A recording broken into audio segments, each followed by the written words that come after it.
సరే, ఇక క్యాంపెయిన్లో జరిగిన కొన్ని కీలకమైన వ్యక్తిగతమైన దాడి ఉంది, వాటిని ప్రస్తావిస్తాను, కొన్ని మీకు చూపిస్తాను. ఫస్ట్ అయితే రేవంత్ రెడ్డి నిన్న ఒక కీలకమైన కామెంట్ చేశారు, link to Jubilee hills election. ఆయన కామెంట్ని ఒకసారి విందాం. కామెంట్ ఒకసారి. ఏ తల్లి కూడా ఒక కొడుకు మరణాన్ని వేరే ప్రయోజనాల కోసం వేరే ఆలోచనలతో మాట్లాడుతుందని నేను నమ్మను. అమ్మ మీద ఉండే నమ్మకం నాకు ఏ అమ్మ మీదైనా. సొంత తల్లిని కన్న కొడుకు చావు బతుకుల మధ్యలో ఉంటే చూడకుండా ఆపినరు అని అంటే దీనికి కారణం ఎవరు? ఆయన ముందే చనిపోయిండని ఒక వాదన ఉంది.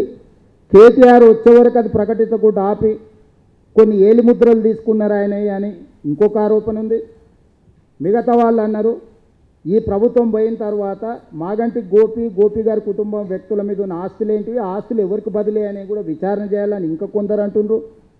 ఇట్లా రకరకాల చర్చ జరుగుతుంది.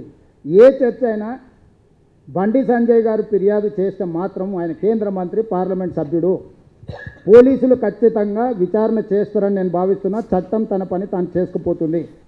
చెప్పండి ఆన్సర్. ఏం ఆన్సర్ చెప్తాం ఇలాంటి చిల్లర మాటలకి? 2 పాయింట్స్. ఒకటి, మాగంటి గోపి తల్లిని ఆయన చనిపోయిన తర్వాత చూపించలేదని నెంబర్ 1. నెంబర్ 2, ఆస్తులు ఆయన ఆస్తులు చచ్చిపోయిన తర్వాత ఎక్కడెక్కడ బదలాయించబడి, చచ్చిపోయిన తర్వాత ఆయన ఏలుముద్రలు తీసుకున్నారు. ఎంక్వైరీ చేయించమనండి. ఎవరు ఆపుతున్నారు? ముఖ్యమంత్రి ఆయనే కదా. ఆయన అంత బేలగా మాట్లాడతాడు, ఏం ఎంక్వైరీ చేస్తాడో చేయమనండి. ఆయనకు అలవాటే కదా కమిషన్లు వేసి తర్వాత 4 కరుచుకోవడం. ఏమనండి. సిల్లీ థింగ్ ఏంటంటే రజనీ గారు 2 ఏళ్ళు అయింది ముఖ్యమంత్రి.